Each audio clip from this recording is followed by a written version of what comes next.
Después de un día entero dando clases en la escuela pública, llegué a casa rendida. Vi una nueva cerradura en la despensa. «Es para que no toque nuestras cosas», dijo mi nuera sin mirarme. Sonreí sin decir nada. Al día siguiente, el candado había desaparecido, y en su lugar dejé una carta, una que hizo temblar sus manos al leerla. Sí, así fue, tal cual lo están escuchando. Un candado, en mi propia casa. En la despensa que yo misma mandé construir hace 25 años, cuando mi Ramiro todavía respiraba y esta casa olía a café recién hecho y pan dulce en las mañanas. Pero déjenme contarles desde el principio, porque esta historia no empieza con un candado. Empieza mucho antes, cuando yo todavía creía que ser buena madre significaba darlo todo sin esperar nada a cambio. Me llamo Estela. Tengo 67 años, y durante 42 de ellos fui maestra de primaria en la Escuela Benito Juárez, en la Colonia Guerrero. Enseñé a leer a más de 800 niños. Les di cariño cuando sus propias casas no se los daban. Y nunca imaginé que mi propio hijo me haría sentir como una intrusa en el lugar donde crié a 3 hijos y enterré a un esposo. Ese martes llegué cansada. Las piernas me pesaban después de estar de pie toda la tarde vigilando el recreo. Tenía 65 años entonces, ya a punto de jubilarme. Entré por la puerta trasera, como siempre, y fui directamente a la despensa a buscar las galletas Marías que guardaba para el té de la tarde. Mi único gustito después de un día largo. Y ahí estaba, un candado plateado, nuevo, brillante, colgando de la puerta de M.I. Despensa como si fuera lo más normal del mundo. Me quedé paralizada. El bolso se me resbaló del hombro. Por un segundo pensé que estaba en la casa equivocada, que me había confundido de puerta, pero no. Ahí estaba el azulejo roto junto a la estufa que Ramiro nunca alcanzó a cambiar. Ahí estaban las macetas de albahaca en la ventana. Era mi cocina, mi casa. Entonces escuché su voz. «Ah, ya llegaste».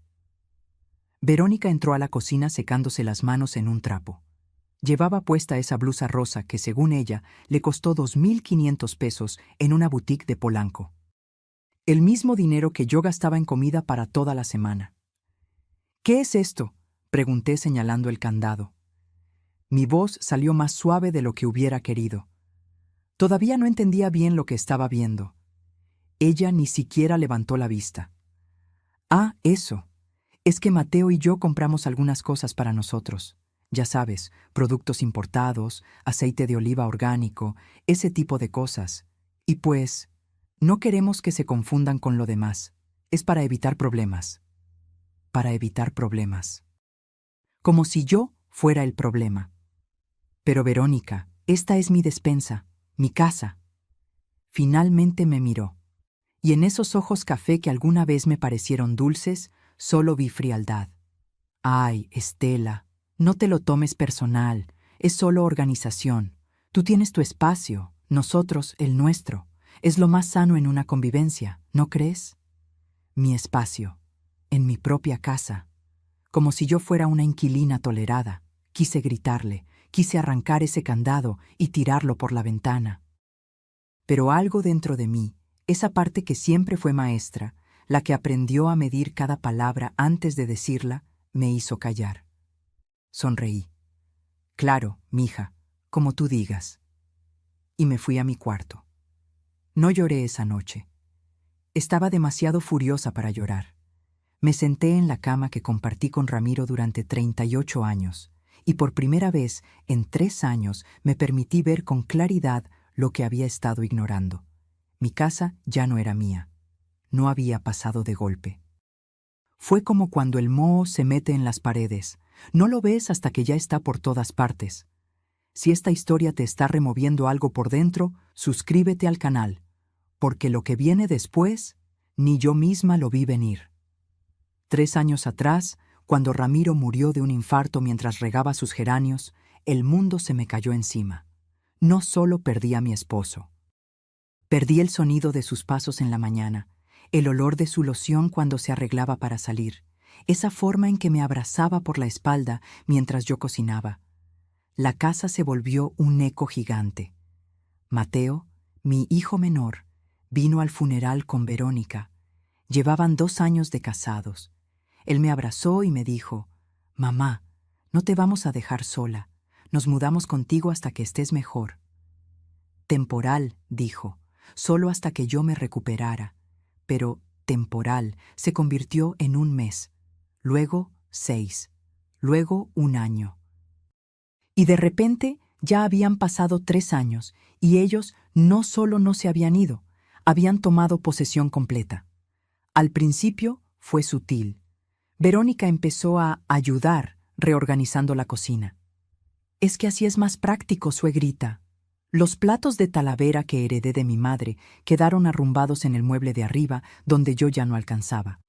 Mis sartenes viejos pero buenos fueron reemplazados por ollas antiadherentes que según ella eran más saludables. Luego vinieron los muebles. «Ese sillón está muy viejo, Estela. Lo vamos a donar». Y mi sillón café, donde Ramiro leía el periódico cada domingo, desapareció. En su lugar pusieron un sofá moderno color gris que era bonito, sí, pero no era mío. La sala de estar se convirtió en su oficina. Mi cuarto de costura quedó lleno de cajas con cosas de ella. El comedor donde celebrábamos cada cumpleaños, cada Navidad, ahora estaba decorado con cuadros abstractos que yo no había elegido. Y yo, como tonta, dejé que pasara. Porque pensé que era amor, que estaban ayudándome a modernizarme, que así era la vida con gente joven. Pero el candado fue diferente. El candado fue un mensaje. Esa noche, acostada en la oscuridad, recordé algo que le dije a una alumna hace años. Se llamaba Lupita, y su hermana mayor la trataba mal. Le quitaba sus cosas, la hacía sentir invisible en su propia familia. «Lupita», le dije, «nunca permitas que alguien te haga sentir que eres menos en tu propia vida, ni siquiera por amor». Y yo había hecho exactamente eso. Miré el techo.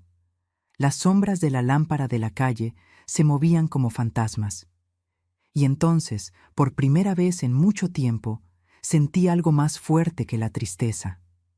Sentí rabia. Y esa rabia, descubriría pronto, era exactamente lo que necesitaba para despertar. Porque lo que Verónica no sabía es que las maestras aprendemos a leer entre líneas. Y yo acababa de leer perfectamente su mensaje. Lo que ella tampoco sabía era que yo también sabía escribir.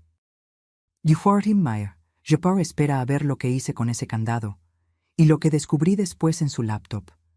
Al día siguiente me desperté con una claridad que no había tenido en años. Como cuando te quitas unos lentes sucios y de repente ves todos los detalles que habías estado ignorando. Me levanté temprano, como siempre. Preparé mi café en la cafetera vieja que todavía me permitían usar, porque la de cápsulas italiana era solo para ellos. Me senté en el pequeño espacio que me quedaba en la mesa del desayuno y empecé a recordar. No fue de golpe. Fue como agua que erosiona la piedra, gota a gota, hasta que ya no reconoces tu propia casa. Dejé que mi mente viajara 3 años atrás, al día del funeral de Ramiro. Hacía un calor insoportable para ser noviembre. La iglesia de San Felipe estaba llena. Compañeros maestros, vecinos, sus amigos del dominó, las señoras del mercado donde compraba sus cigarros a escondidas porque yo le regañaba. Mateo llegó con Verónica. Ella llevaba un vestido negro sencillo y el cabello recogido. Me abrazó con delicadeza y me dijo: «Cuenta conmigo para lo que necesites, suegrita». Su voz sonaba sincera. O tal vez yo necesitaba creer que lo era.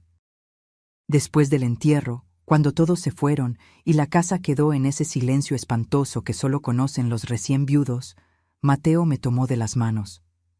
«Mamá, no puedes quedarte sola. No ahora». «Estaré bien, hijo. Tu padre me enseñó a ser fuerte». «Lo sé, pero igual nos vamos a quedar contigo un tiempo. Solo mientras te recuperas. La casa es enorme. Tenemos espacio de sobra». Verónica asintió a su lado, con esa sonrisa que entonces me pareció bondadosa. «Es temporal, Estela. Unos meses máximo. Además, así ahorramos para el enganche de nuestra casa y tú no estás sola. Es perfecto para todos. Perfecto para todos. Qué mentira tan bien envuelta. Los primeros días fueron buenos. Verónica cocinaba, limpiaba, me acompañaba a las juntas de maestros cuando yo no tenía ánimo de ir sola. Mateo arreglaba cosas de la casa que llevaban años rotas. El tinaco, la chapa de la puerta del jardín, las goteras del baño. Me sentía acompañada, menos vacía. Pero a la tercera semana, Verónica empezó con sus sugerencias. «Ay, suegrita, estas cortinas están tan viejas. ¿Y si compramos unas nuevas? Yo tengo muy buen ojo para la decoración». Eran las cortinas que Ramiro y yo elegimos cuando remodelamos la sala, de un color terracota que combinaba con los pisos de barro. Pero estaba tan cansada emocionalmente que solo dije, «Está bien, mija, como tú veas». Una semana después, mis cortinas terracota estaban en la basura. En su lugar había unas blancas minimalistas que dejaban entrar demasiada luz y hacían que la sala se viera fría. Luego vino el comedor. Estos cuadros de paisajes están pasados de moda. Mira, compré estos en una galería. Arte moderno. Le dan personalidad. Los paisajes eran de Guanajuato, donde Ramiro y yo pasamos nuestra luna de miel. Cada vez que los veía, lo recordaba en aquella posada pequeña, riendo porque nos habíamos perdido buscando una plaza. Pero cuando protesté tímidamente, Verónica ya los había empacado. «No te preocupes, los guardé en una caja. Algún día tal vez los quieras ver». Algún día, como si mi propia historia fuera algo opcional en mi propia casa. Los cambios siguieron llegando como olas, cada uno pequeño, cada uno con buena intención. Mi colección de platos de Talavera. Ocupan mucho espacio, mejor los ponemos arriba. Mis macetas en el jardín. Están muy desordenadas, voy a reorganizarlas. El librero de la sala con las novelas de Ramiro. Estos libros están viejísimos, ¿los donamos? Y yo, todavía aturdida por el duelo, asentía. Porque pensaba que estaba siendo difícil, anticuada, aferrada al pasado. Pero el verdadero cambio vino cuando empezaron a modificar las rutinas. Antes, los domingos eran sagrados en esta casa. Mis dos hijas, Claudia y Beatriz, venían con mis nietos. Preparábamos mole, pozole, lo que se nos antojara. La casa se llenaba de risas, de niños corriendo, de ese desorden hermoso que es una familia reunida.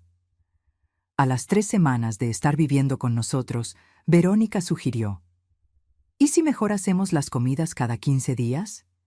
Es que los domingos Mateo y yo necesitamos descansar. Luego fue, ¿y si mejor cada mes? Y luego simplemente dejamos de hacerlas. Un domingo, Claudia llegó sin avisar con pastel y flores. Verónica abrió la puerta en pijama, con cara de pocos amigos. «Ay, Claudia, no sabíamos que venías. No hay nada preparado. Mateo y yo íbamos a salir». Mi hija mayor me buscó con la mirada. Yo estaba en la cocina, apenada, sin saber qué decir. «Pensé que todavía hacíamos las comidas familiares», dijo Claudia con voz tensa. «Sí, pero ahora vivimos todos juntos. Hay que coordinarse mejor, ¿no crees?» Coordinarse, como si ver a mi propia hija requiriera permiso. Claudia dejó el pastel en la mesa, me dio un beso frío en la mejilla y se fue. No regresó en 2 meses. Las amigas corrieron la misma suerte. Mi comadre Rosario, con quien tomaba café cada jueves desde hacía 20 años, dejó de venir. La última vez que llegó, Verónica estaba haciendo yoga en la sala con música electrónica a todo volumen. «Ay, perdón, Rosario, no sabía que venías. Es que este es mi horario de ejercicio». Rosario, incómoda entre las colchonetas y el incienso que Verónica había prendido, tomó su café rápido y se fue. «Deberías avisarme cuando van a venir tus amigas», me dijo Verónica después, sin levantar la vista de su celular, «para no hacer mis cosas. Para no hacer sus cosas, en mi sala, en mi casa». Poco a poco, mi vida social desapareció, y con ella desaparecieron los testigos de lo que estaba pasando. Pero lo peor aún no había llegado. Lo peor fue cuando empecé a notar que Verónica no solo estaba cambiando la casa, estaba cambiando a mi hijo. Mateo siempre había sido cariñoso. Me llamaba cada tercer día antes de que vinieran a vivir conmigo. Me preguntaba cómo estaba, me contaba de su trabajo en la ferretería, hacía chistes malos que me sacaban una sonrisa. Pero ahora, viviendo bajo el mismo techo, apenas me hablaba. Llegaba tarde del trabajo y se iba directo a su cuarto. Si yo intentaba preguntarle sobre su día, él respondía con monosílabos. Bien, cansado, después platicamos. Pero ese después nunca llegaba. Una noche los escuché discutir en su recámara. La pared era delgada. «Tu mamá me preguntó si podemos acompañarla al doctor el martes», decía Mateo. «¿Y para qué? Ya está grande, puede ir sola». «Verónica, es mi mamá». «Exacto, es tu mamá, no la mía. Yo ya tengo suficiente con trabajar y mantener esta casa en orden.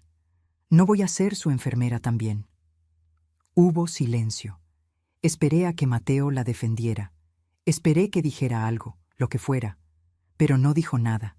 Y en ese silencio entendí algo terrible. Mi hijo estaba eligiéndola a ella sobre mí. No de manera dramática ni cruel, solo con el silencio, con la ausencia, con ese dejarla hablar sin contradecirla. Me metí a la cama temblando, no de frío, de rabia impotente. Al día siguiente fui sola al doctor. Y así fue todo, sola al mercado, sola a las juntas de padres aunque ya estaba por jubilarme, sola en esta casa llena de gente que se sentía cada vez más vacía. Verónica empezó a cocinar solo para ella y Mateo. Decía que era porque hacían dieta especial. Dejaban los platos sucios para que yo los lavara. Ocupaban la televisión de la sala para sus series. Ponían música que yo no entendía. Recibían visitas que no me presentaban.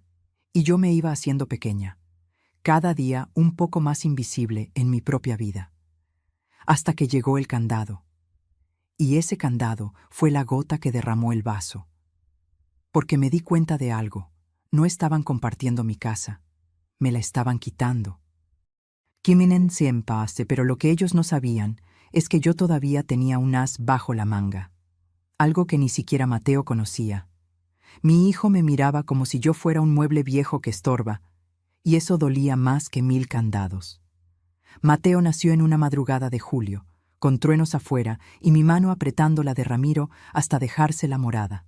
Fue un parto difícil, 36 horas de labor. Pero cuando lo puse sobre mi pecho por primera vez, con sus ojitos apenas abiertos y ese llanto que me partió el alma, juré que lo protegería de todo. Nunca imaginé que algún día tendría que protegerme de él, o más bien, de su silencio, porque Mateo no me hacía daño con gritos ni insultos, me hacía daño desapareciendo, volviéndose un fantasma que vivía en mi casa pero ya no vivía conmigo. Era miércoles. Lo recuerdo porque los miércoles yo llegaba temprano de la escuela, a las 2 de la tarde, y antes solía encontrármelo comiendo en la cocina. Platicábamos de todo, de su trabajo en la ferretería, de cómo le iba con los clientes, de ese jefe que, según él, no sabía ni clavar un tornillo. Pero ese miércoles, 3 días después del incidente del candado, llegué y la casa estaba en silencio. Verónica no estaba. Mateo sí. Lo vi sentado en la sala, viendo su celular con el ceño fruncido. «Hijo», dije desde la puerta, «¿ya comiste? Puedo hacernos unos chilaquiles». Levantó la vista apenas un segundo. «No tengo hambre, mamá, gracias», y volvió a su pantalla. Me quedé ahí parada, con mi bolsa todavía colgando del hombro, sintiendo que acababa de hablarle a una pared. «¿Estás bien?» «Sí». «¿Pasó algo en el trabajo?» «No». «Mateo, mírame». Suspiró. Ese suspiro largo que usas cuando alguien te está fastidiando. Dejó el celular en el sofá y finalmente me miró. Pero sus ojos estaban vacíos, como si me viera pero no me reconociera. «¿Qué pasa, mamá?» «Eso mismo te pregunto yo. Ya no platicamos. Ya no me cuentas nada. Vives aquí pero es como si no estuvieras». Se pasó la mano por el cabello. Ese gesto que hacía desde niño cuando estaba incómodo. «Es que estoy cansado. El trabajo está pesado. No te lo tomes personal». No te lo tomes personal. Las mismas palabras que usó Verónica con lo del candado. ¿Y el domingo? Claudia me dijo que la invitaste a comer con ustedes, pero a mí no me avisaste. Su cara cambió, se puso tenso. Fue algo de último momento. Pensé que tenías planes. ¿Qué planes iba a tener? Vivo aquí. Esta es mi casa. Mamá, no empieces. ¿Empezar con qué? ¿Con querer hablar con mi propio hijo? Se levantó del sofá. Ya no me miraba a los ojos. Mira, Verónica y yo estamos tratando de hacer nuestra vida. Necesitamos espacio. No podemos estar todo el tiempo pensando en, ya sabes, ¿en mí? ¿No pueden estar pensando en mí? No es eso. Entonces, ¿qué es? Silencio. Ese maldito silencio que se había vuelto su respuesta para todo. Tengo que salir, dijo finalmente. Verónica me está esperando. Y se fue. Así, dejándome con las palabras atoradas en la garganta y el corazón hecho pedazos. Esa noche no pude dormir. Me quedé mirando el techo, recordando al niño que Mateo fue. El que se subía a mi cama cuando tenía pesadillas. El que me hacía dibujos en la primaria y los pegaba en el refrigerador con orgullo. El que me abrazaba fuerte y me decía, cuando sea grande, voy a construirte una casa enorme, mamá, con jardín y todo. ¿Dónde se había quedado ese niño? Los días siguientes fueron peores. Mateo empezó a evitarme completamente. Salía antes de que yo me levantara. Regresaba tarde cuando yo ya estaba en mi cuarto. Y cuando coincidíamos en la cocina o el pasillo, él bajaba la mirada y apresuraba el paso, como si yo fuera una desconocida incómoda. Pero lo que terminó de romperme fue lo que descubrí una semana después. Era sábado por la mañana. Verónica había salido temprano al salón de belleza, esa rutina semanal que según ella era indispensable y que costaba 800 pesos cada vez. Mateo estaba en la regadera. Y yo, limpiando la sala como siempre hacía, encontré un sobre manila olvidado entre los cojines del sofá. No quería fisgonear, de verdad que no. Pero el sobre tenía el logo del banco y estaba abierto. Adentro había un estado de cuenta, de mi hijo, y también había un papel con mi letra. Una carta que yo había escrito hace 2 años, cuando Mateo me pidió dinero prestado. Las manos me empezaron a temblar cuando lo leí. Mamá, te prometo que te voy a devolver los 180,000 pesos en cuanto tengamos el préstamo aprobado. Es para el enganche de nuestra casa. Verónica y yo ya encontramos una en Satélite, perfecta para empezar. Te lo juro por mi padre que te voy a pagar. Te amo, Mateo. 180,000 pesos. Los ahorros que Ramiro y yo juntamos durante años para nuestro retiro. El dinero que yo guardaba para emergencias, para no ser una carga para nadie en mi vejez. Se lo presté porque era mi hijo. Porque confié en él, porque me dijo que era para su casa. Pero según el estado de cuenta que tenía en mis manos, fechado apenas un mes atrás, no había ninguna casa. Había un cargo de 320,000 pesos por Agencia Automotriz Premium. Un auto. Se habían comprado un auto de lujo con mi dinero y el préstamo del banco. Y nunca me dijeron nada. Sentí que el piso se movía. Me senté en el sofá porque las piernas ya no me sostenían.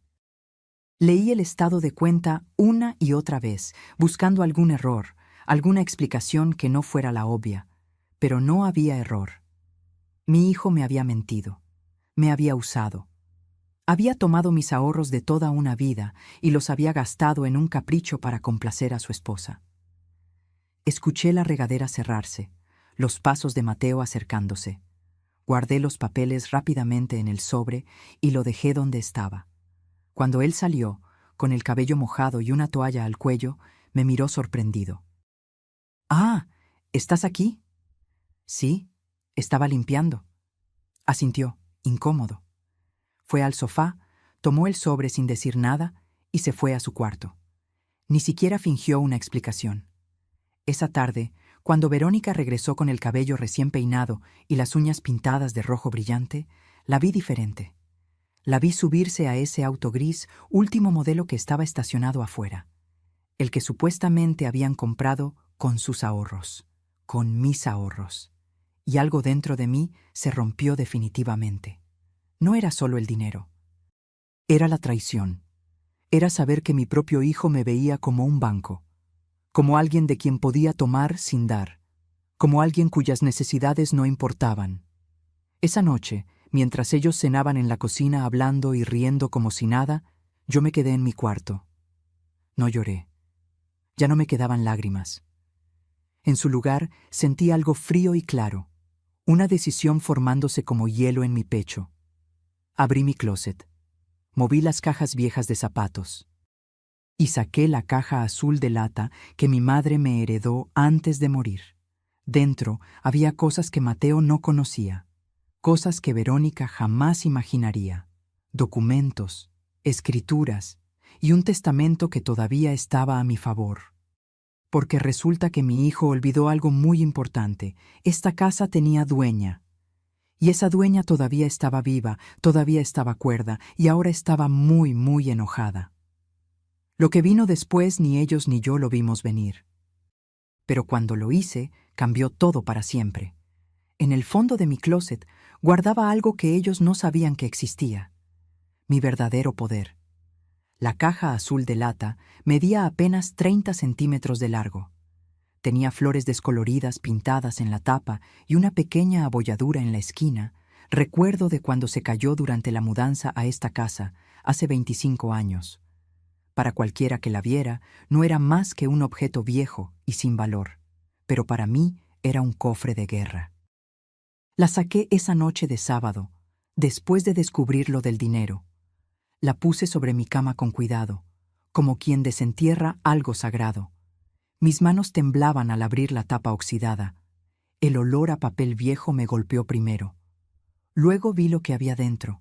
Sobres amarillentos, documentos doblados con cuidado, fotografías y una libreta negra con las esquinas deshilachadas. La libreta de mi madre. Ahí, con su letra inclinada y precisa, estaban anotadas todas las lecciones que me dio antes de morir. «Estela», me dijo en su último día lúcido, con los ojos ya apagados por el cáncer, pero la voz firme. «Nunca, nunca dejes que alguien crea que eres tonta solo porque eres amable. La amabilidad no es debilidad, y una mujer que sabe guardar silencio en el momento correcto es más peligrosa que 100 hombres gritando». Sonreí al recordarla. Mi madre había sido maestra también. Y ella me enseñó que la información es poder. Saqué el primer documento, la escritura de la casa, original, sellada, notariada. A mi nombre. Estela Mónica Salazar, viuda de Guzmán. Ni una sola letra mencionaba a Mateo, ni a Verónica, ni a nadie más. Esta casa era mía, completa, sin deudas, sin hipotecas, sin condiciones. La había heredado de mis padres cuando ellos murieron, y Ramiro y yo la remodelamos con nuestros propios ahorros. Cada ladrillo, cada ventana, cada azulejo del baño había sido pagado con el sudor de 2 maestros que trabajaron 40 años sin parar. Mateo lo sabía, o al menos lo supo alguna vez. Pero tal vez Verónica le había hecho olvidarlo. O tal vez él había elegido olvidarlo porque le convenía pensar que esta casa sería suya algún día. Saqué el segundo documento, mi testamento. Lo había hecho 5 años atrás, cuando Ramiro y yo decidimos poner todo en orden. En ese entonces, dejaba la casa dividida en partes iguales para mis 3 hijos, Mateo, Claudia y Beatriz. Pero ese testamento podía cambiarse. Y una parte oscura de mí, esa que había estado dormida durante demasiado tiempo, empezó a considerar esa posibilidad muy en serio. Seguí revisando. Encontré copias de los recibos de luz, agua, gas, predial, todos a mi nombre. Todos pagados por mí durante los últimos 3 años, a pesar de que Mateo y Verónica contribuían con 1,500 pesos mensuales que apenas cubrían la despensa. 1,500 pesos. Una burla. El predial solo costaba 3,200 cada 2 meses. La luz, 1,800. El gas, 1,100. El mantenimiento, reparaciones, imprevistos. Todo eso lo pagaba yo con mi jubilación de maestra. 11,000 pesos mensuales que se evaporaban manteniendo una casa para 3 personas donde solo yo ponía dinero real. Pero lo más interesante estaba al fondo de la caja. Una tarjeta de presentación blanca con letras azules. Licnu Fernando Fuentes, abogado notario, derecho familiar y patrimonial. Fernando había sido alumno mío en tercero de primaria, hace más de 30 años. Un niño flaco y serio que siempre leía en los recreos. Ahora era uno de los abogados más respetados de la colonia. Y me debía un favor enorme. Yo había convencido a su madre de que no lo sacara de la escuela cuando ella quería ponerlo a trabajar. Maestra Estela, me había dicho en el funeral de Ramiro, apretando mi mano con fuerza, cualquier cosa que necesite, lo que sea, solo búsqueme. Usted cambió mi vida. Miré la tarjeta, luego miré los documentos, y entonces, por primera vez en semanas, sentí algo que no era tristeza ni rabia. Sentí control. A la mañana siguiente, domingo, esperé a que Mateo y Verónica salieran. Ellos habían quedado de ir a desayunar con los padres de ella, otra de esas reuniones a las que yo nunca era invitada. En cuanto escuché el auto alejarse, tomé mi celular y marqué el número de Fernando. Contestó al tercer timbre. ¿Maestra Estela? Fernando, hijo, perdona que te moleste en domingo. Usted jamás molesta. ¿Está bien? ¿Pasó algo? La preocupación genuina en su voz casi me hace llorar. Hacía tanto que alguien se preocupaba por mí de verdad. Necesito tu ayuda. Necesito revisar unos documentos y tal vez hacer algunos cambios. Hubo una pausa. ¿Cambios en su testamento? Entre otras cosas. ¿Puedo preguntarle qué está pasando? Y entonces, ahí sentada en mi cama con la caja azul abierta frente a mí, le conté todo. El candado, las humillaciones, los 180,000 pesos, la forma en que mi propia casa se había convertido en una prisión donde yo era la intrusa. Fernando escuchó sin interrumpir. Cuando terminé, su silencio fue diferente. No era de incomodidad. Era de alguien calculando, pensando, planeando. Maestra, ¿usted tiene pruebas de todo esto? Tengo recibos. Tengo el estado de cuenta que encontré. Tengo mensajes de texto donde Mateo me prometía devolverme el dinero. ¿Y la casa está completamente a su nombre? Completamente. Sin deudas. Sin nada. Perfecto. Su voz sonó más firme. Entonces esto es lo que vamos a hacer. Durante la siguiente hora, Fernando me explicó un plan. No era venganza, era protección. Era poner límites legales que Verónica y Mateo no pudieran romper. Primero, actualizar mi testamento con un notario diferente, uno que ellos no conocieran. Dejar todo a mis hijas, con una cláusula especial que decía que Mateo solo podría heredar si me devolvía los 180,000 pesos antes de mi muerte. Si no lo hacía, su parte se dividiría entre Claudia y Beatriz.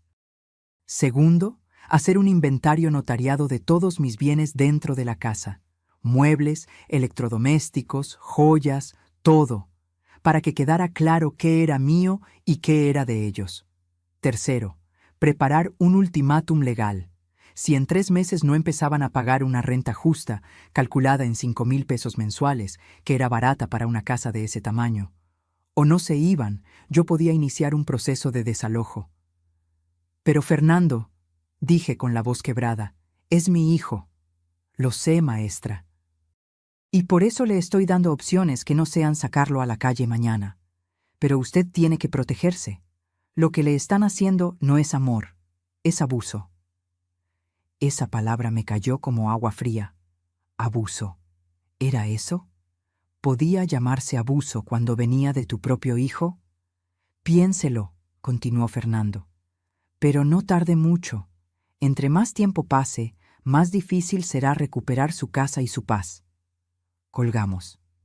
Me quedé sentada en la cama, rodeada de papeles, sintiendo que acababa de cruzar una línea invisible. Pero la línea ya había sido cruzada, solo que no por mí. Guardé todo nuevamente en la caja azul. La escondí en el fondo del closet, detrás de las cajas de invierno que nadie tocaba. Cuando Mateo y Verónica regresaron esa tarde, me encontraron en la cocina, preparando caldo de pollo, como siempre, como la viejita inofensiva que ellos creían que era. «Huele bien», dijo Mateo, sorprendido de verme cocinando. «Pensé que teníamos que hacer dieta», agregó Verónica con tono cortante. Sonreí. Esa sonrisa que había perfeccionado en 40 años de tratar con padres de familia difíciles. «Es solo para mí. Ustedes hagan lo suyo». Verónica parpadeó, confundida por mi tono neutral. Mateo me miró con algo que casi parecía culpa, pero ninguno dijo nada, y yo seguí revolviendo mi caldo, tranquila, mientras en mi mente ya se estaban moviendo las piezas de un tablero que ellos ni siquiera sabían que existía. Porque había aprendido algo importante. No siempre gana el que grita más fuerte. A veces gana el que sabe esperar en silencio, con paciencia de maestra y precisión de cirujano. Y yo había esperado suficiente. Pero antes de dar el siguiente paso, algo pasó que casi arruina todo. Algo que me hizo cuestionarme si realmente conocía a las personas con las que vivía. Ese día, frente a toda la familia, me trataron como si yo fuera nada. Pero yo dejé que hablaran, porque cada palabra era una soga con la que se ahorcaban solos. El cumpleaños de Mateo, 35 años. Antes, esas fechas eran sagradas en nuestra familia. Ramiro despertaba temprano para colgar banderitas de papel picado. Yo preparaba su pastel favorito, 3 leches con fresas. Claudia y Beatriz llegaban con regalos envueltos en papel brillante y abrazos que duraban eternamente. Pero este año fue diferente. «Voy a organizar algo pequeño», me dijo Verónica 2 semanas antes, mientras se pintaba las uñas en la sala. «Solo nosotros y mi familia». «Algo íntimo». «¿Y las niñas?», pregunté refiriéndome a mis hijas. «Ay, Estela, ya sabes cómo es. Siempre terminan discutiendo por tonterías. Mejor evitamos dramas». No discutían por tonterías.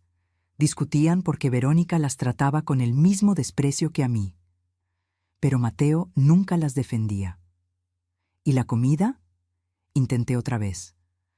«Puedo hacer el mole que le gusta a Mateo, o unos chiles en nogada». «No te preocupes, yo voy a encargar todo, tú solo. Relájate, relájate». Como si fuera una invitada en mi propia casa. En el cumpleaños de mi propio hijo. El día llegó. Sábado 23 de abril. Calor pegajoso de medio año. Desde temprano, Verónica empezó a transformar la casa. Quitó los cuadros que yo había vuelto a colgar discretamente. Puso centros de mesa modernos con flores artificiales. Cambió los manteles por unos grises minimalistas que, según ella, combinaban con la decoración. Yo la observaba desde el marco de la cocina, invisible, mientras ella mandaba y organizaba en mi casa como si fuera suya. «Mateo, mueve esa silla». «No, ahí no. Más hacia la esquina». «Perfecto». Mi hijo obedecía sin chistar, moviendo muebles de un lado a otro, sudando en camiseta blanca. «¿Necesitan ayuda?», ofrecí. Verónica ni siquiera volteó. «No, ya casi terminamos». «Ah, sí. Podrías ir a tu cuarto mientras arreglamos. Es que vamos a usar la sala y no queremos que estorbe nada». Que estorbe nada. O que estorbe nadie. Me fui a mi habitación como una niña castigada. Cerré la puerta y me senté en la cama, sintiendo el calor subirme por el cuello. La humillación. La rabia contenida. Pero me quedé callada. Saqué mi celular del buró y lo puse en modo silencioso. Lo dejé sobre mi cómoda, estratégicamente apoyado contra un libro, con la cámara apuntando hacia la puerta medio abierta. Empecé a grabar. Si algo me habían enseñado mis años de maestra, era esto. Cuando alguien te está haciendo daño, documenta. Las palabras se olvidan. Los testigos cambian su versión. Pero un video no miente. A las 6 de la tarde empezaron a llegar los invitados. Primero llegaron los padres de Verónica, don Jacinto y doña Perfecta. Sí, así se llamaba. Y créanme que el nombre le quedaba perfecto para lo insufrible que era. Doña Perfecta entró con un vestido floreado y lentes de sol carísimos, cargando un pastel de una pastelería cara de Polanco. Miró la sala con ojo crítico, como evaluando si todo estaba a su altura. «Ay, hija, qué bien te quedó todo. Se nota tu buen gusto». «Tu buen gusto. En mi casa, con mis muebles empujados a las esquinas». Luego llegó la hermana de Verónica, Montserrat, con su esposo y sus 2 hijos malcriados, que inmediatamente empezaron a correr por toda la casa gritando como animales. Uno de ellos tiró mi maceta de violetas africanas. Nadie dijo nada, ni siquiera lo recogieron. Me quedé parada en el pasillo, vestida con mi blusa de domingo y mis aretes de perla, esperando a que alguien me saludara. Nadie lo hizo. Verónica pasó junto a mí como si yo fuera parte del muro. Don Jacinto me miró de reojo y asintió con la cabeza, pero no dijo palabra. Doña Perfecta directamente me ignoró. ¿Mateo? Mateo estaba demasiado ocupado abriendo botellas de vino y poniendo música. Me senté en la silla del rincón, esa que habían arrumbado junto al librero, y observé. La mesa del comedor estaba llena de comida que yo no había cocinado. Sushi, cortes finos, ensaladas gourmet. Botellas de vino que costaban más de 500 pesos cada una. Pan artesanal, postres franceses. Todo pagado con el dinero que supuestamente no tenían. El mismo dinero que justificaba que no pudieran pagarme una renta justa. «¡Salud por mi hijo!», gritó Verónica alzando su copa. «Por sus 35 años y porque este sea el inicio de nuestra mejor etapa juntos». Nuestra mejor etapa. Como si yo no hubiera estado en sus primeros 35 años. Como si no lo hubiera parido, criado, educado, sostenido cuando no tenía trabajo, consolado cuando sus novias lo dejaban. Todos brindaron, las copas chocaron, las risas llenaron la sala, y nadie, absolutamente nadie, brindó por mí. Entonces Doña Perfecta, con 3 copas encima y el tono condescendiente que usan las personas que se creen superiores, soltó la bomba. «Ay, Verónica, qué bueno que ustedes son tan pacientes. No cualquiera aguanta vivir con la suegra, ¿verdad?». Se rió con esa risa falsa que me erizó la piel. «Deben estar muy agradecidos con ustedes. No todos los hijos modernos se sacrifican así, cuidando a sus padres en lugar de dejarlos botados por ahí». Sacrificarse, cuidando, como si yo fuera la carga. Verónica sonrió, bajando la mirada con falsa modestia. «Ay, suegrita, hace lo que puede. Ya a su edad es difícil, ¿verdad? Pero ahí vamos, con paciencia». Suegrita.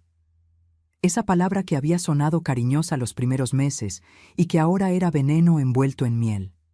«Es que», continuó Montserrat sirviéndose más vino, «yo le digo a Rodrigo que cuando su mamá esté viejita, ni de broma se viene con nosotros. Al asilo derechito. Es lo más sano para todos». Las risas explotaron. Mateo sonrió incómodo, pero no dijo nada. Nada. Don Jacinto agregó su granito de arena. «Pues yo creo que hasta cierto punto está bien ayudar. Pero llega un momento en que los viejos tienen que entender que ya cumplieron su ciclo. Dejar que los jóvenes vivan». Los viejos. Hablaban de mí como si yo no estuviera ahí, como si fuera un objeto del que había que deshacerse eventualmente. Doña Perfecta me miró directamente por primera vez en toda la noche. «¿Verdad, Estela? Tú entiendes que ellos necesitan su espacio. Son jóvenes, tienen sueños. No pueden estar cargando con... Bueno, ya me entiendes». Me quedé callada. Sonreí. Esa sonrisa que había perfeccionado en semanas de aguantar insultos disfrazados de consejos. Y dejé que siguieran hablando, porque mi celular seguía grabando. Cada palabra, cada risa cruel, cada comentario despectivo. Verónica trajo el pastel, cantaron las mañanitas, Mateo sopló las velas y pidió un deseo.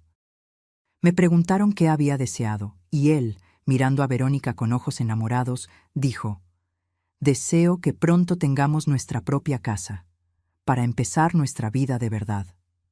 Nuestra vida de verdad. Como si estos 3 años hubieran sido mentira, como si yo fuera un obstáculo temporal. Me levanté de mi silla. Las piernas me temblaban, pero la espalda la mantuve recta. 40 años parándome frente a 30 niños, cada día me habían enseñado a tener presencia. Voy a mi cuarto. Que disfruten su fiesta. Nadie me detuvo. Nadie dijo, no te vayas. Nadie preguntó si estaba bien. Verónica solo murmuró, que descanses, suegrita. Cerré la puerta de mi habitación. Detuve la grabación. 3 horas y 40 minutos de humillación documentada. Me senté en la cama con el celular en las manos.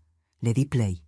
Escuché todo otra vez, y esta vez no sentí tristeza, sentí claridad. Porque acababan de darme exactamente lo que necesitaba, evidencia irrefutable de que no me estaba imaginando nada, de que no era mi culpa, de que esto era abuso disfrazado de convivencia. Guardé el video en la nube. Hice 3 copias de respaldo. Una la envié al correo de Fernando Fuentes con el asunto. Urgente. Evidencia adicional. Luego me acosté. Y por primera vez en meses dormí completa. Porque ya no estaba sola en esta guerra. Tenía aliados, tenía pruebas y sobre todo tenía un plan. Lo que ellos no sabían es que acababan de cavar su propia tumba. Y yo sostendría la pala. Al día siguiente hice algo que Verónica jamás olvidará. Algo tan simple como una carta, pero tan devastador como un terremoto. Cuando Verónica leyó esa carta, vi cómo el color se le iba del rostro, porque las palabras correctas, dichas en el momento preciso, valen más que 1000 gritos. El domingo amaneció quieto, demasiado quieto. Esa quietud incómoda que queda después de una tormenta, cuando el aire todavía huele a electricidad y destrucción. Mateo y Verónica no salieron de su cuarto hasta las 11. Yo ya llevaba 2 horas despierta. Había tomado mi café, había regado las plantas que me quedaban, y había hecho algo que llevaba planeando toda la noche. En la mesa del comedor, entre los restos de la fiesta que nadie había recogido, vi el candado. Lo habían dejado ahí tirado, junto a las botellas vacías y los platos sucios, como si fuera basura, como si no hubiera sido el símbolo de mi humillación apenas días atrás. Lo tomé. Era ligero, barato, el tipo de candado que compras en cualquier ferretería por 50 pesos. Nada especial, pero para mí representaba una frontera que se había cruzado. Fui al cajón de la cocina donde guardaba mis herramientas. Saqué unas pinzas viejas que Ramiro usaba para sus reparaciones caseras. El candado se dio fácil, demasiado fácil. Con un poco de fuerza y el ángulo correcto, la argolla se abrió sin problema. Sonreí. Ese candado tan simbólico, tan lleno de poder en la mente de Verónica, no servía para nada. Era puro teatro, pura ilusión de control. Igual que todo lo que ella había construido en esta casa. Dejé el candado roto sobre la barra de la cocina, donde ella lo vería. Pero eso no era suficiente. Necesitaba enviar un mensaje más claro, más permanente. Fui a mi cuarto. Saqué papel y pluma, no la computadora, no un mensaje de texto, una carta escrita a mano, porque hay algo en la letra manuscrita que hace que las palabras pesen más, que se claven más hondo. Me senté en mi escritorio, el mismo donde había revisado tareas de cientos de alumnos durante décadas, y escribí, no con rabia, con precisión quirúrgica. Verónica, he decidido no decir nada sobre el candado, porque entiendo que vienes de una familia donde la desconfianza es lo normal. No te culpo por eso. Cada quien trae sus traumas y sus formas de ver el mundo. Pero quiero que sepas algo muy importante, algo que tal vez olvidaste o que nunca te dijeron claramente. Esta casa tiene dueña, y esa dueña soy yo. Los documentos están a mi nombre. Escrituras originales, notariadas, imposibles de modificar sin mi presencia física, mi identificación vigente y mi huella digital. Mi abogado, el licenciado Fernando Fuentes, tiene copias certificadas de todo. Y créeme cuando te digo que es muy bueno en lo que hace. Sé lo del poder notarial que querías que firmara hace 6 meses. ese papel que dejaste por accidente sobre la mesa con las partes importantes marcadas en amarillo. No soy tonta, Verónica, soy maestra. Enseñé a leer a más de 800 niños durante 42 años. Puedo leer entre líneas mejor de lo que tú imaginas. También sé lo de los 180,000 pesos que mi hijo me pidió prestados para el enganche de su casa. Esa casa que nunca existió. Ese dinero que se convirtió en un auto que tú manejas todos los días. Y sé lo que dijiste anoche sobre mí. Grabé cada palabra. Esto no es una amenaza. Es información. Información que tú necesitas tener para tomar mejores decisiones de aquí en adelante. Esta es tu única advertencia. Si intentas volver a ponerme un candado, literal o metafóricamente, conocerás a la Estela que tú no quieres conocer. La que no sonríe, la que no se calla. La que tiene documentos, abogados y sobre todo, la verdad de su lado. Piénsalo bien antes de tu próximo movimiento. Con la cordialidad que todavía me queda, Estela Mónica Salazar, viuda de Guzmán, propietaria legal de esta casa. Doblé la carta en 3 partes perfectas, la metí en un sobre manila, y con letra clara escribí en el frente: para Verónica, personal y confidencial. Fui a la despensa. La puerta seguía ahí, sin candado, abierta como debió estar siempre. Pegué el sobre en el centro, a la altura de los ojos, con cinta adhesiva gruesa. Imposible no verlo. Luego me fui a la cocina, preparé un té de manzanilla y me senté a esperar. No tuve que esperar mucho. A las 11:30 escuché pasos. Verónica entró a la cocina arrastrando las pantuflas, con el cabello revuelto y cara de cruda. Se dirigió directamente a la cafetera. Entonces lo vio. El candado roto sobre la barra. Se detuvo en seco. Tomó el candado, lo examinó, frunció el ceño.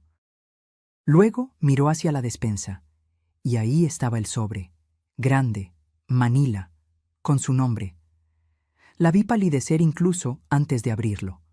Tomó el sobre con manos temblorosas, lo abrió con torpeza, rasgando el papel, sacó la carta y empezó a leer. Yo seguí tomando mi té, aparentemente tranquila, aparentemente distraída mirando por la ventana hacia el jardín, pero estaba viendo su reflejo en el vidrio. Vi cómo sus ojos se abrían más con cada línea. Vi cómo su boca se abría formando una O de sorpresa. Vi cómo sus manos empezaron a temblar para cuando llegó a la mitad de la carta. Cuando terminó de leer, dobló la carta lentamente. Me miró. Yo no aparté la vista del jardín. Estela. Su voz sonó pequeña, asustada. No respondí. Estela, yo no... Esto es un malentendido. Giré la cabeza lentamente, la miré a los ojos, y no sonreí. Por primera vez en 3 años no sonreí. ¿Cuál parte es un malentendido? ¿La del candado que vi con mis propios ojos? ¿La del dinero que tiene el estado de cuenta de tu esposo como prueba?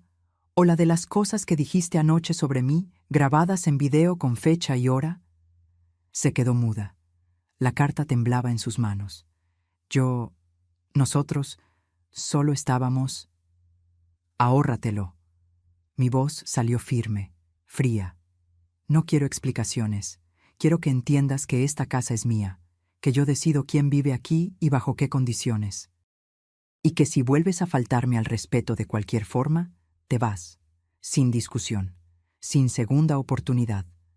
Pero Mateo es mi hijo, y siempre tendrá mi amor, pero esta casa es mía, y en mi casa se respeta, o se busca otro lugar donde vivir.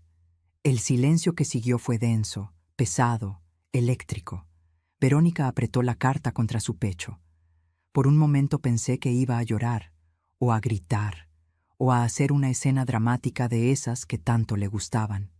Pero no hizo nada de eso. Solo asintió, apenas, casi imperceptible, y se fue a su cuarto sin decir palabra. Escuché la puerta cerrarse, luego voces amortiguadas, Mateo preguntando qué pasaba, Verónica llorando, explicando, tal vez exagerando. No me importó. Por primera vez en años sentí que recuperaba algo. No toda mi casa, no toda mi vida, pero sí un pedazo pequeño y vital de mi dignidad. Terminé mi té, lavé mi taza.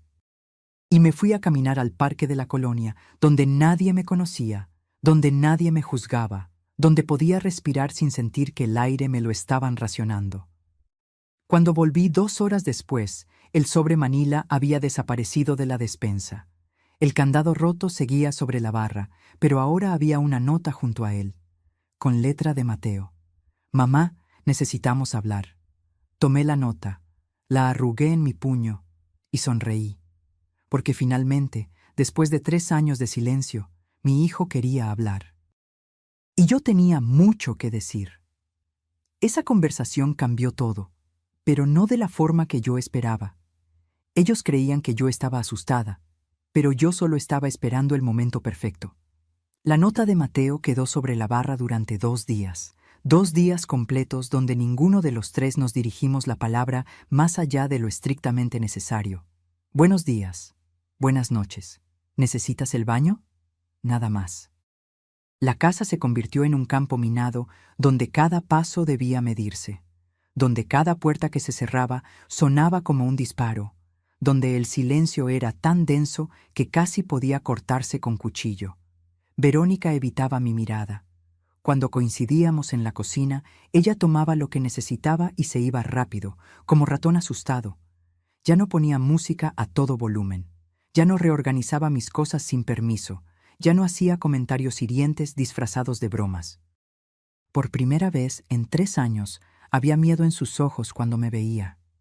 Y no voy a mentir, una parte oscura de mí disfrutaba ese miedo.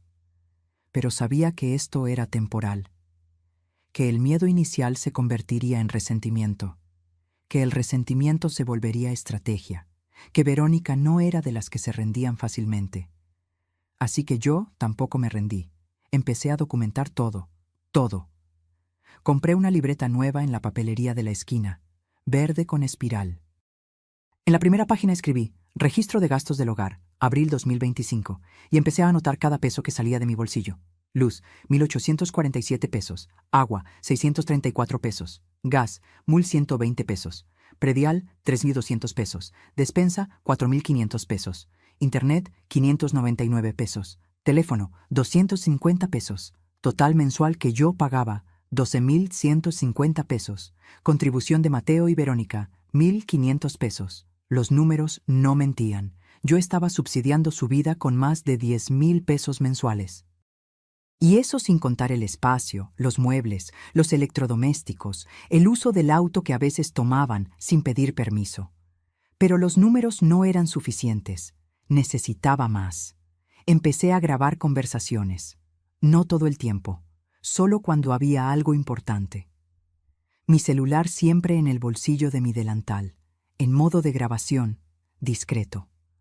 Como aquella tarde del jueves cuando escuché a Verónica hablando por teléfono en el patio. Pensó que yo había salido.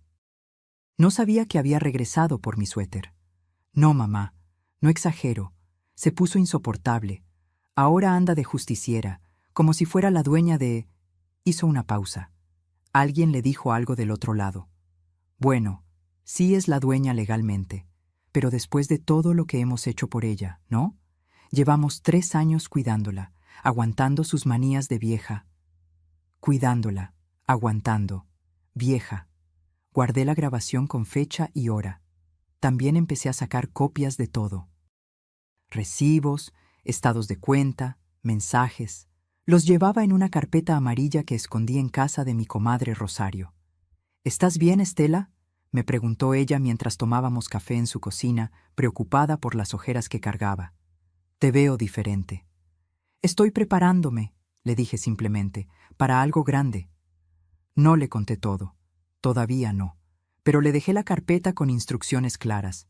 Si algo me pasa, se la das a Fernando Fuentes. Él sabrá qué hacer. Rosario me apretó la mano, asustada.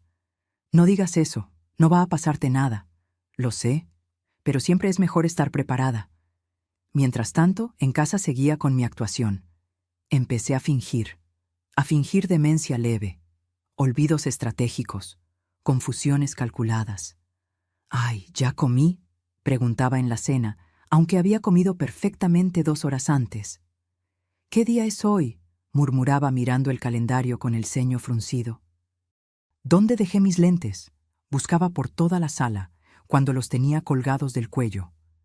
Vi cómo Verónica y Mateo intercambiaban miradas. Miradas que decían: ¿ves?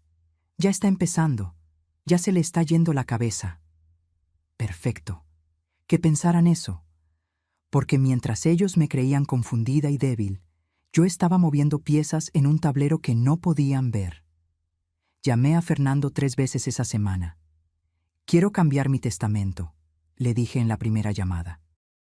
«¿Está segura, maestra?» «Completamente».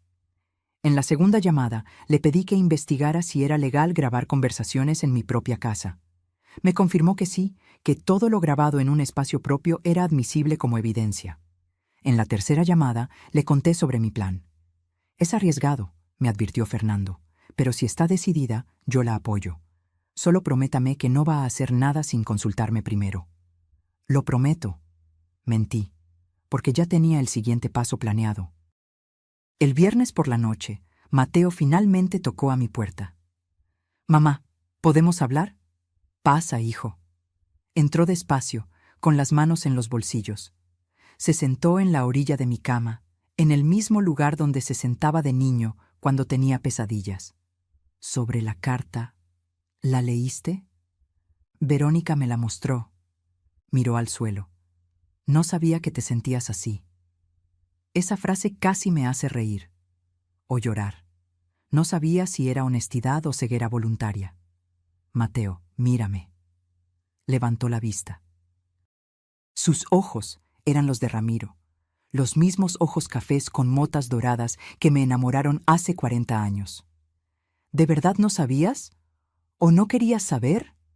Se quedó callado, y en ese silencio encontré mi respuesta. «Los 180,000 pesos», empezó. «No quiero hablar de eso ahora. Pero mamá, yo te los voy a pagar, lo juro. Es solo que...» «Mateo», mi voz salió firme. «No vine a este mundo para que me paguen. Vine para ser respetada, y en mi propia casa no me siento respetada». «¿Entiendes la diferencia?» Asintió lentamente. Tenía los ojos vidriosos. «Lo siento». «Lo sé, pero lo siento no es suficiente. Necesito ver cambios, cambios reales». «¿Qué quieres que haga?» Y ahí estaba, la pregunta que había estado esperando. «Quiero que me dejes vivir en paz en mi casa. Quiero que tu esposa me trate con respeto básico. Y quiero que empiecen a contribuir justamente con los gastos o que busquen su propio lugar». Se paró de golpe. «¿Nos estás corriendo?» «No. Te estoy dando opciones. 5,000 pesos mensuales de renta. Es barato para esta casa. O pueden ahorrar y buscar su propio espacio, como siempre dijeron que iban a hacer». «Pero mamá, no tenemos ese dinero ahorita».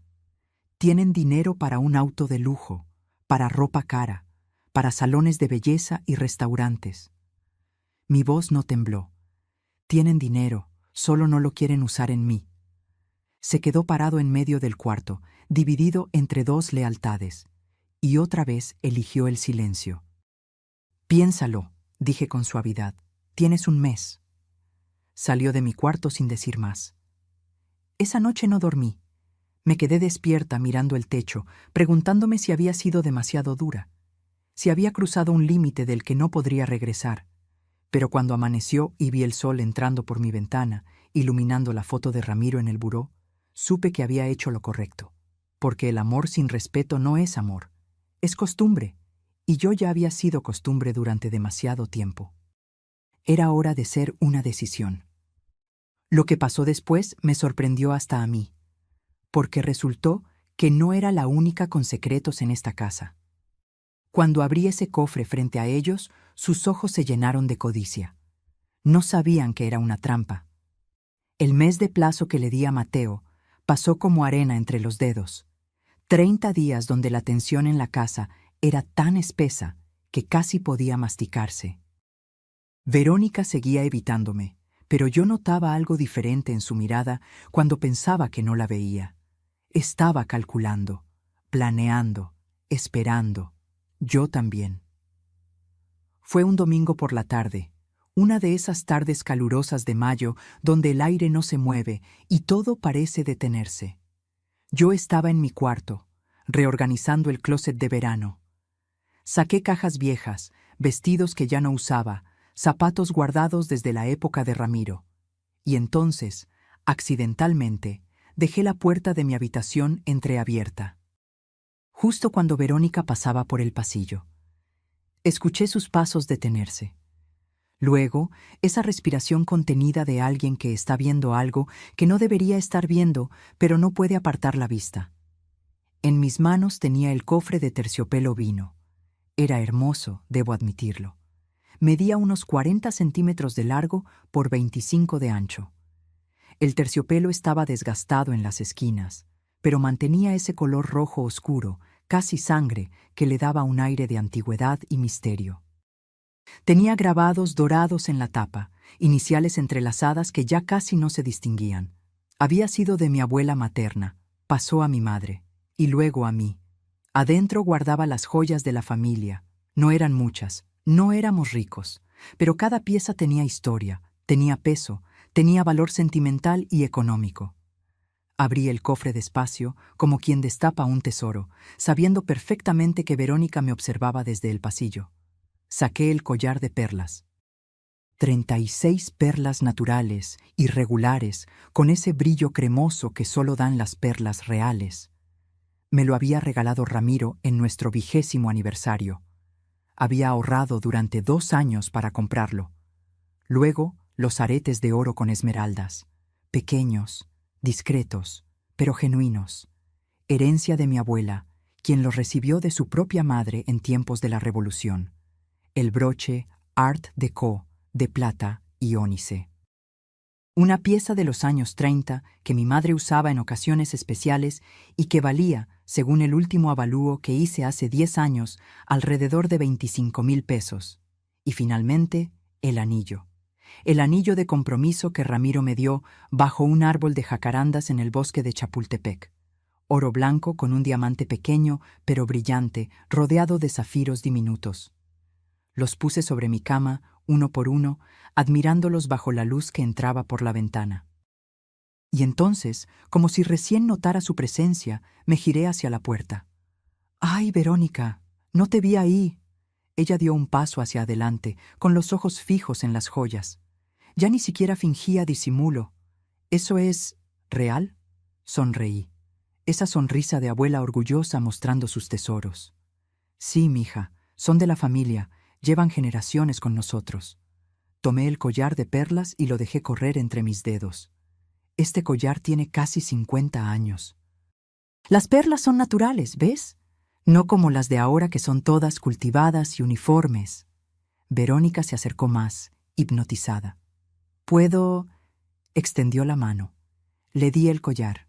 Lo tomó con cuidado exagerado, como quien sostiene algo invaluable, que en realidad lo era. «Es hermoso», murmuró. Sus ojos brillaban de una forma que me recordó a una niña frente a una vitrina de dulces. «Debe valer mucho». «Bueno, nunca lo he vendido. Pero sí, supongo que sí». El avalúo viejo decía que entre todo había como 200,000 pesos. Pero eso fue hace 10 años. ¿Quién sabe ahora? Vi cómo tragaba saliva, cómo sus dedos acariciaban las perlas con reverencia mezclada con avaricia. «Y esto algún día será de Mateo», completé la frase. «Bueno, de ustedes. Para cuando yo ya no esté, claro. Son para la familia». Algo cambió en su expresión. Una luz se encendió en sus ojos. Una luz peligrosa que yo conocía muy bien porque la había visto en padres de familia cuando descubrían que un maestro tenía algo que ellos querían. «¿Dónde guardas algo tan valioso?», preguntó intentando sonar casual. «Aquí mismo, en mi closet. Siempre lo he tenido ahí». Fingí preocupación. «Aunque últimamente he pensado que tal vez debería ponerlo en una caja de seguridad. Ya sabes, por si acaso». «Sí, sería más seguro», dijo ella rápidamente. «Yo puedo ayudarte a llevarlo al banco si quieres». Apuesto lo que sea a que sí quería. «Ay, mija, qué amable. Sí, tal vez uno de estos días lo hacemos juntas». Le quité el collar suavemente y guardé todo de nuevo en el cofre. Lo cerré con la llave pequeña que colgaba de una cadenita. Verónica siguió cada movimiento con los ojos. «Bueno, te dejo descansar», dijo finalmente, pero sus pies no se movían. Seguía mirando el cofre como si quisiera grabarlo en su memoria. Cuando finalmente se fue, esperé 5 minutos. Luego salí de mi cuarto y pasé casualmente por la sala. Verónica estaba en el sofá con su celular, pero no estaba viendo videos ni redes sociales. Estaba en Google. Leí las búsquedas en su pantalla desde el reflejo del espejo del pasillo. Collar perlas naturales, precio. Joyas antiguas, valor México. Herencia, joyas familiares, ¿quién heredero? Sonreí para mis adentros y seguí caminando. Durante los siguientes días, Verónica cambió completamente. De repente era amable, solícita. Preguntaba si necesitaba ayuda con las compras, ofrecía hacerme té. Hasta intentó cocinar algo especial para mí, aunque le quedó horrible. «Estela», me dijo un miércoles por la tarde, con voz dulce como miel envenenada. «¿Ya pensaste en lo del banco? Yo tengo tiempo mañana. Podemos ir juntas a abrir la caja de seguridad». «Ay, sí, pero no sé. Me da miedo que pidan muchos papeles». «No te preocupes, yo te ayudo con todo. Incluso puedo poner mi nombre también en la caja, para que si algo te pasa, tengamos acceso. Ya sabes, por Mateo». Ahí estaba, el verdadero motivo. «Qué buena idea», dije fingiendo inocencia. «Déjame pensarlo». Pero no lo pensé. En lugar de eso, llamé a Fernando. «Ya picó el anzuelo», le dije por teléfono esa noche, encerrada en mi baño con el agua corriendo para que no me escucharan. «¿Está segura de esto, maestra? Es un riesgo».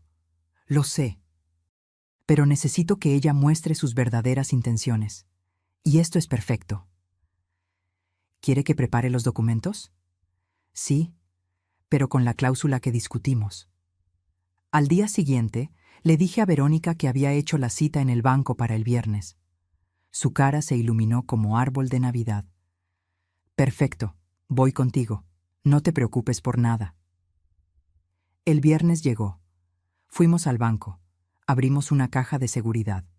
Metimos el cofre con las joyas y firmamos los papeles.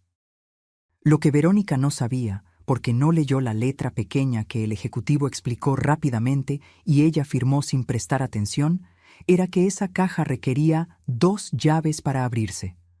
Una la tenía yo. La otra la tenía Fernando Fuentes, con instrucciones legales muy específicas. Solo podía abrirse si yo moría de muerte natural, certificada por médicos, y después de una revisión notarial completa de mis últimas voluntades.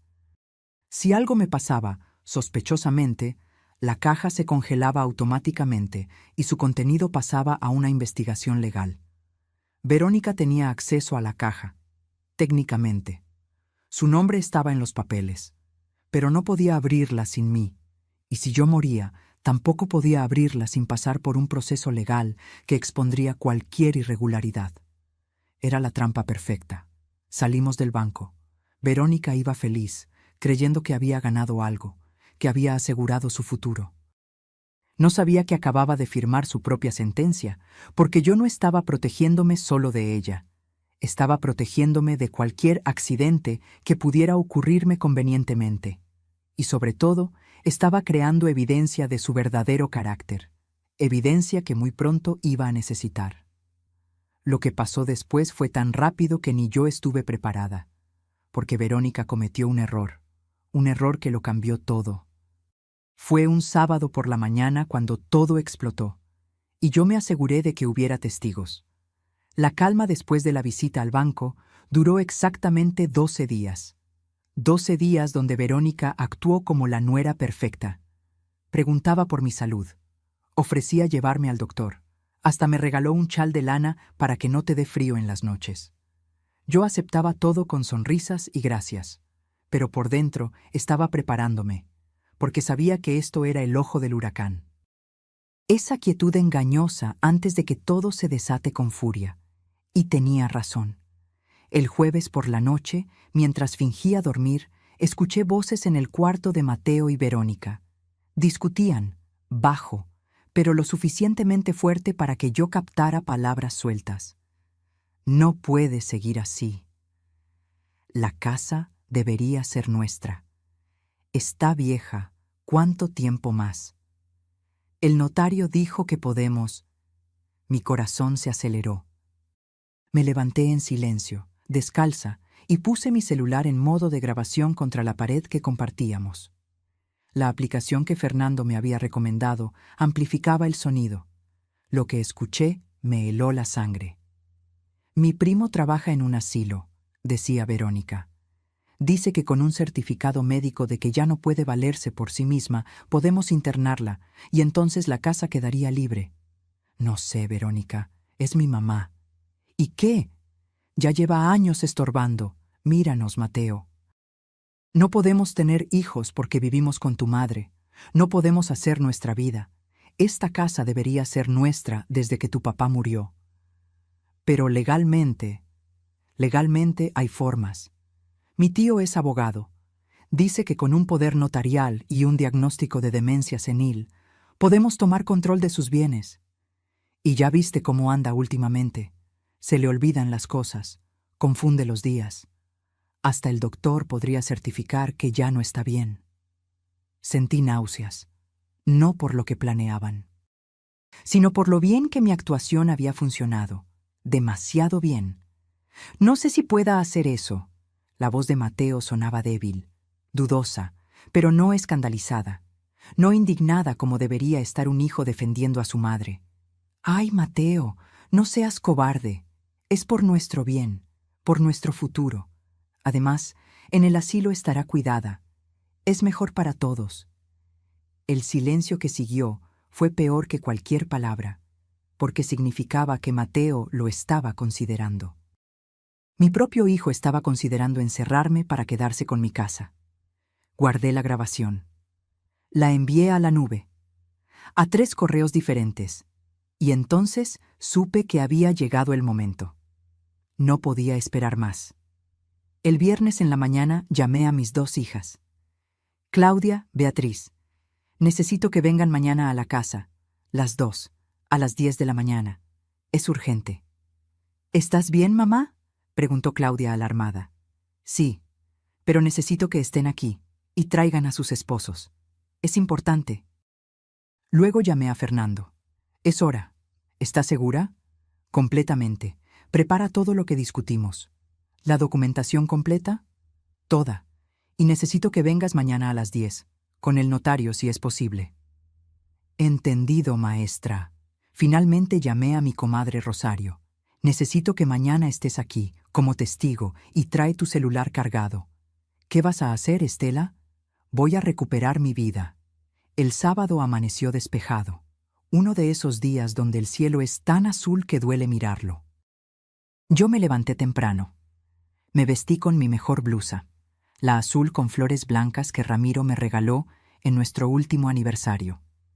Me puse los aretes de perlas. Me peiné con cuidado. Si esto iba a ser una batalla, yo entraría como reina.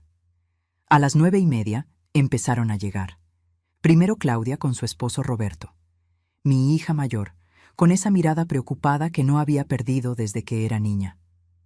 Mamá, ¿qué está pasando? Espera a que estén todos, hija. Luego Beatriz con su esposo Javier y mis 2 nietos, Sebastián y Lucía. Los niños corrieron a abrazarme. Abuela, no te habíamos visto en mucho tiempo. Lo sé, mis amores, lo sé. Rosario llegó puntual con una bolsa de pan dulce que dejó en la mesa del comedor. Y finalmente, Fernando Fuentes, con su portafolio de cuero y un señor mayor de traje que me presentó como el notario Méndez. Mateo y Verónica estaban en la cocina, desayunando. Cuando vieron entrar a tanta gente, sus caras se transformaron. ¿Qué es esto?, preguntó Verónica poniéndose de pie. Es una reunión familiar, dije con voz calmada. Siéntense, todos. Tengo cosas importantes que decir. Nos acomodamos en la sala, yo en el sillón principal, el que había sido de Ramiro, mis hijas a los lados, Fernando y el notario de pie junto a mí, los demás repartidos en sillas traídas del comedor. Verónica y Mateo se quedaron parados, tensos, como animales acorralados. «Pueden sentarse», repetí. No era una sugerencia. Se sentaron lentamente en el sofá gris que ellos habían comprado. Respiré hondo y empecé. Los he reunido aquí porque necesito que todos escuchen esto, y necesito testigos de lo que voy a decir. Saqué mi celular, lo conecté a la bocina Bluetooth y reproduje la grabación de la noche del jueves. La voz de Verónica llenó la sala. Mi primo trabaja en un asilo. Dice que con un certificado médico de que ya no puede valerse por sí misma, podemos internarla. Vi cómo el color desaparecía del rostro de Mateo, cómo Verónica abría la boca sin que saliera sonido. Claudia se llevó la mano a la boca. Beatriz empezó a llorar. Dejé que la grabación siguiera hasta el final, hasta esa parte donde Mateo no decía que no, donde solo guardaba silencio cómplice. Cuando terminó, el silencio en la sala era absoluto. «Mamá». Mateo intentó hablar. Levanté la mano. No había terminado. «Esto no es todo». Saqué la carpeta amarilla que había guardado en casa de Rosario. La abrí sobre la mesa de centro. Aquí están todos los recibos de esta casa durante los últimos 3 años. Luz, agua, gas, predial, mantenimiento. Todo pagado por mí, con mi jubilación de 11,000 pesos mensuales. Puse otro documento encima. Aquí está el estado de cuenta que demuestra que los 180,000 pesos que presté para el enganche de una casa se usaron para comprar un auto de lujo. Un auto que yo nunca he usado, que ni siquiera me han ofrecido usar. Otro documento. Y aquí están las capturas de pantalla de los mensajes entre Verónica y su hermana, donde dice textualmente: «Unos meses más de aguantar a la vieja y esta casa será nuestra». Verónica se puso de pie de golpe. «Tú espiaste mi teléfono. Eso es ilegal». Fernando habló por primera vez, con voz profesional y fría. «En realidad, señora, todo lo que está en esta carpeta fue obtenido legalmente. Las grabaciones fueron hechas en propiedad privada de la señora Estela, donde ella tiene todo el derecho de grabar. Los documentos son copias de originales, y los mensajes fueron fotografiados de una laptop que su esposo dejó abierta en un espacio común de la casa». Verónica se volvió hacia Mateo. «¡Di algo! ¡No te quedes ahí sentado!». Pero Mateo no dijo nada. Miraba el suelo con los ojos vidriosos. Continué, porque todavía no había terminado. «Quiero que sepan», dije mirando directamente a Mateo, «que esta casa jamás será de ustedes mientras yo viva. Ya modifiqué mi testamento. Si algo me pasa, la casa se divide únicamente entre Claudia y Beatriz. Mateo solo puede heredar si antes me devuelve los 180,000 pesos que me debe. Si no los devuelve antes de mi muerte, su parte se anula». El notario Méndez sacó un documento. «Aquí está el testamento actualizado, firmado y certificado hace 3 días. Es completamente legal e inapelable». Mateo finalmente levantó la vista. Tenía lágrimas en los ojos. «Mamá, yo nunca quise». «¿Nunca quisiste qué, Mateo? ¿Nunca quisiste quedarte callado mientras tu esposa planeaba encerrarme? ¿Nunca quisiste mentirme sobre el dinero? ¿Nunca quisiste hacerme sentir invisible en mi propia casa?» Mi voz se quebró, pero me mantuve firme. «Les voy a dar una opción, una sola. Tienen 30 días para irse de esta casa. Puedo prestarles 50,000 pesos para la renta de un departamento. Es más de lo que merecen, pero soy su madre y no los voy a dejar en la calle». «¡Esto es ridículo!», gritó Verónica. «No puedes sacarnos así como así». Fernando volvió a intervenir. «Sí puede, señora. Esta es su casa. Ustedes no tienen contrato de arrendamiento, no pagan renta. Legalmente son invitados que han sobrepasado su bienvenida. Si no se van voluntariamente en 30 días, procederemos con un desalojo legal. Y con estas pruebas, créame que lo ganaremos rápido». Verónica abrió la boca. La cerró, volvió a abrirla, pero no salió ningún sonido coherente. Mateo, mi hijo, el niño que alguna vez me prometió que me construiría una casa enorme, rompió a llorar. Mamá, perdóname, por favor. Y ahí, viendo a mi hijo llorar, sentí que algo dentro de mí se rompía también, pero ya no había vuelta atrás. Lo que ellos no entendieron fue simple. El amor no se mendiga, se gana y se pierde, y ellos lo habían perdido hace mucho tiempo. Ahora solo estaba recuperando lo que siempre fue mío, mi dignidad. Lo que pasó en esos 30 días fue algo que jamás olvidaré, para bien y para mal. Les di una última oportunidad, irse con dignidad o irse con vergüenza. Eligieron, pero ya era tarde para el orgullo. Los 30 días que siguieron a esa reunión fueron los más extraños de mi vida.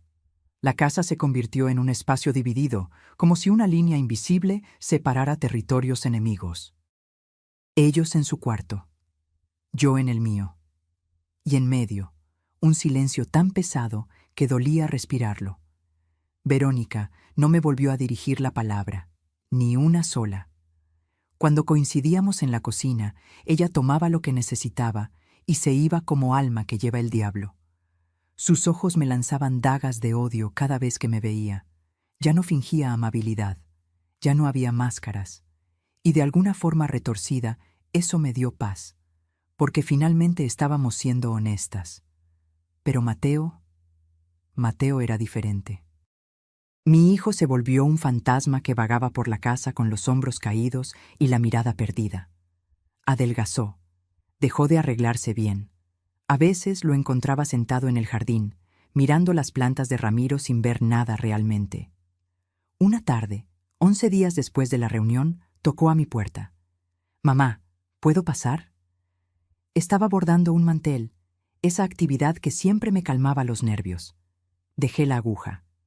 «Pasa». Entró despacio, como si tuviera miedo de romper algo. Se quedó parado en medio del cuarto, con las manos en los bolsillos. «Quiero que sepas que ya encontramos un departamento, en la colonia Portales. Tiene 2 recámaras. Está bien». «Me alegro», asintió, pero no se fue. Había algo más que quería decir y no sabía cómo. «Mamá, yo nunca quise que las cosas llegaran a esto». Puse el bordado sobre mis piernas. Lo miré directamente a los ojos. Esos ojos de Ramiro que alguna vez me miraron con adoración infantil. «Pero llegaron, ¿verdad?» «Sí». Su voz se quebró. «Y es mi culpa, no la de Verónica, mía, porque yo te fallé. Yo dejé que pasara todo. Yo me quedé callado cuando debí defenderte». Sentí que algo en mi pecho se aflojaba, solo un poco. «¿Por qué, Mateo? ¿Por qué me hiciste esto?» Se sentó en el suelo, ahí mismo, como cuando era niño y venía a confesarme que había roto algo o sacado mala calificación. Las lágrimas rodaban por sus mejillas sin control. Porque tenía miedo de perderla. Verónica siempre ha sido intensa, exigente. Y yo pensé que si no hacía lo que ella quería, me dejaría, como las otras. Se limpió la cara con la manga. Sé que suena patético, sé que no es excusa, pero es la verdad. ¿Y yo? ¿No tuviste miedo de perderme a mí? Pensé que tú siempre estarías ahí, que las madres siempre perdonan, que podía hacer lo que fuera y tú seguirías queriéndome. La honestidad brutal de esa confesión me golpeó como piedra, porque tenía razón, yo sí lo había permitido. Había permitido que creyera que mi amor era incondicional hasta el punto de la autodestrucción, que podía lastimarme sin consecuencias. El amor de una madre es grande, Mateo, pero no es infinito, tiene límites, y tú cruzaste todos los míos. Sollozó, fuerte, como un niño que finalmente entiende que las acciones tienen consecuencias reales. ¿Algún día podrás perdonarme? Esa pregunta flotó en el aire entre nosotros. La verdad es que no sabía la respuesta. Todavía no. No lo sé, hijo. Pero sé esto, el perdón no borra lo que pasó. Y aunque algún día te perdone, las cosas nunca volverán a ser como antes, porque yo cambié. Y tú también tendrás que cambiar si quieres recuperar algo de lo que perdiste. Se quedó sentado ahí, en el suelo de mi cuarto, llorando como no lo veía llorar desde que tenía 8 años, y se cayó de su bicicleta. Y yo lo dejé llorar, porque esas lágrimas eran necesarias, eran parte de su aprendizaje. Los días siguientes fueron de cajas y mudanzas. Mateo y Verónica empacaban sus cosas con movimientos mecánicos. Yo me quedaba en mi cuarto la mayor parte del tiempo, dejando que el proceso sucediera sin mi presencia. Claudia y Beatriz vinieron a ayudarme a ordenar la casa después. Quitamos los muebles grises. Sacamos del almacén los muebles viejos, los que tenían historia. Volvimos a poner las cortinas terracota. Colgamos los cuadros de Guanajuato. ¿Estás bien, mamá?, me preguntó Beatriz mientras colgábamos las fotos familiares que Verónica había quitado. Estoy triste, admití, pero también estoy en paz. Por primera vez en años, estoy en paz. El día 29, un día antes del plazo, llegó una camioneta de mudanzas. Entre Mateo y 2 cargadores sacaron todo: ropa, muebles, cajas, ese sofá gris que tanto odiaba. Verónica supervisaba todo con cara de furia contenida. No se despidió, ni siquiera me miró. Subió al auto, el auto comprado con mi dinero, y se fue sin voltear atrás. Mateo fue el último en salir. Cargaba una caja de fotografías. Se detuvo en la puerta. Gracias por los 50,000 pesos. Te los voy a devolver, junto con los otros 180,000. No sé cuándo, pero lo haré. No lo hagas por mí, Mateo.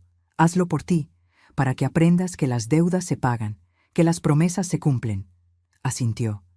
Y entonces, con voz pequeña, preguntó: ¿Puedo venir a visitarte algún día? Cuando las cosas estén más calmadas. Lo pensé. Realmente lo pensé. Llámame en 6 meses. Si para entonces has cumplido tu palabra, si has demostrado que cambiaste, podemos intentar reconstruir algo. Pero será diferente, con límites, con respeto. Lo entiendo. Se acercó como si fuera a abrazarme. Me puse tensa, no estaba lista. Él lo notó. Se detuvo, y solo me dio un beso en la frente. Te amo, mamá, y lo siento, de verdad lo siento. Y se fue. Cerré la puerta detrás de él. Me recargué contra la madera, y finalmente, después de meses de contenerme, de ser fuerte, de ser estratégica, me permití llorar. No lloré por Mateo, ni por Verónica, ni siquiera por el dinero perdido. Lloré por la ilusión rota de lo que pudo ser y nunca fue.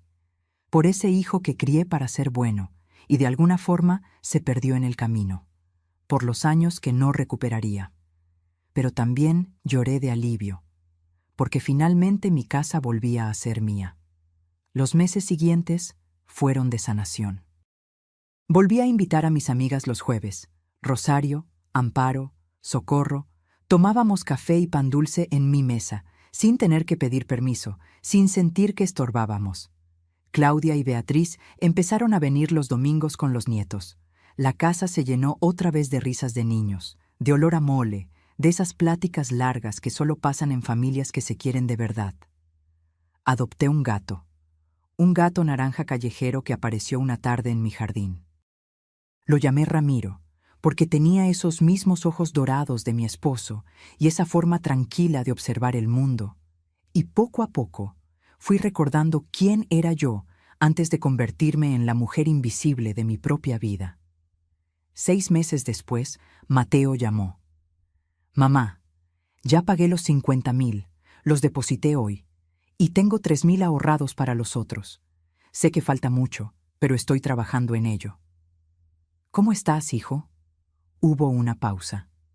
Estoy mejor. Verónica y yo estamos en terapia. Ella todavía está enojada contigo, pero al menos está trabajando en entender por qué hizo lo que hizo. Y yo también. Estoy aprendiendo a poner límites, a no tener tanto miedo. Me alegro. ¿Puedo ir a visitarte? ¿Un café? ¿Media hora? Lo pensé. Y esta vez la respuesta fue más fácil. Sí, pero solo tú. Y en un café, no aquí. Todavía no estoy lista para que entres a esta casa. Lo entiendo. Te amo, mamá. Yo también, hijo. Pero amar no significa olvidar. Significa recordar y elegir todos los días reconstruir lo que se rompió. Un año después de aquella reunión familiar que lo cambió todo, estoy sentada en mi jardín. El sol de la tarde calienta mi cara. Ramiro el gato duerme en mi regazo. Mis plantas florecen porque finalmente tengo tiempo de cuidarlas. No todo es perfecto. Todavía tengo días difíciles, días donde extraño la idea de lo que pudo ser, días donde me pregunto si fui demasiado dura. Pero entonces recuerdo el candado, las humillaciones, las noches donde me sentía extranjera en mi propia cama, y sé que hice lo correcto, porque recuperé algo más valioso que una casa. Recuperé mi dignidad, mi paz, mi derecho a vivir sin miedo, sin culpa, sin tener que justificar mi existencia. Mateo viene a visitarme una vez al mes. Tomamos café, platicamos, ya llevamos 4 visitas y cada una es un poco menos incómoda que la anterior. No sé si algún día volveremos a tener la relación que teníamos. Probablemente no. Pero estamos construyendo algo nuevo, algo basado en respeto mutuo, en límites claros, en amor que ya no es ciego sino consciente. Y eso es suficiente, porque aprendí algo que debí aprender hace mucho tiempo. La verdadera riqueza no está en lo que posees, sino en lo que no permites que te quiten. Tu paz, tu dignidad, tu derecho a vivir sin disculparte por existir. Y eso nadie me lo volverá a quitar.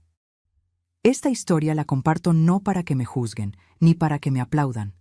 La comparto porque sé que hay muchas mujeres ahí afuera viviendo lo mismo, sintiéndose invisibles en sus propias casas, aguantando porque creen que es lo que tienen que hacer. Y quiero que sepan esto. No tienen que aguantar. No tienen que ser mártires.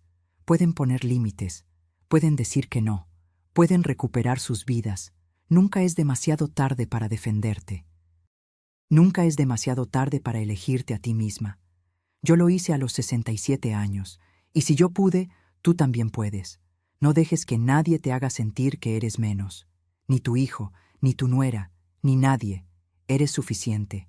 Siempre lo has sido, y mereces respeto, especialmente en tu propia casa, especialmente en tu propia vida. Busca más. Pues si esta historia tocó algo en tu corazón, si te hizo pensar, si te dio fuerzas para hacer lo que necesitas hacer, déjame un comentario.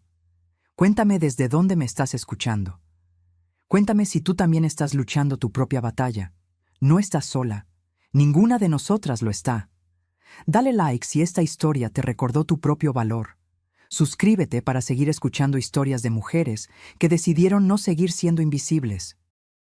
Porque nuestras voces importan. Nuestras historias importan. Y mientras haya alguien dispuesta a contarlas, habrá esperanza para todas las demás. Con cariño y respeto, Estela. Fin.